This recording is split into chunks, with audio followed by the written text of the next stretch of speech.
Okay, I find there's a problem because these kids, a lot of the kids, you wouldn't want to talk to them about reinventing the wheel, but a lot of them don't seem to have a context, and they don't quite understand the big picture. They're revolting against Wall Street. Meanwhile, their grandparents or their uncles or their aunts are relying on their 401ks to see them through. Right.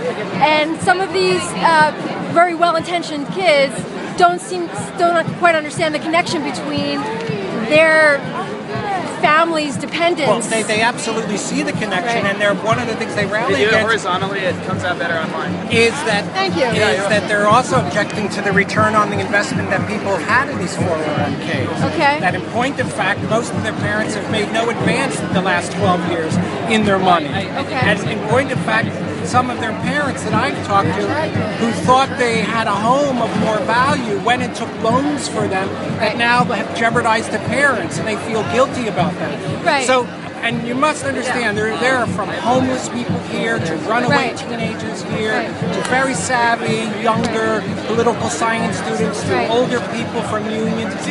There's so many people. But the bottom line of the value of money and how the value of Yes. money cripples democracy. Capitalism and democracy really don't exist together.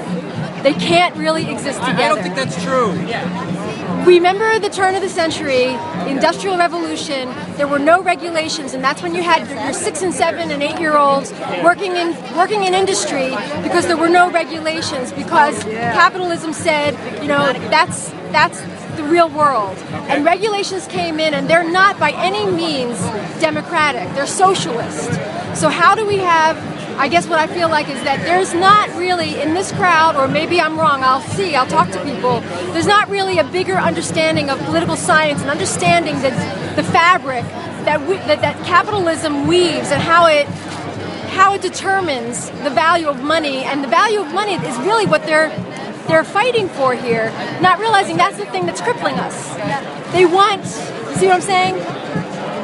Well, you've got to talk to people about Right. understanding, abstract value and different values of money. I think what people want is an opportunity to elaborate a conversation.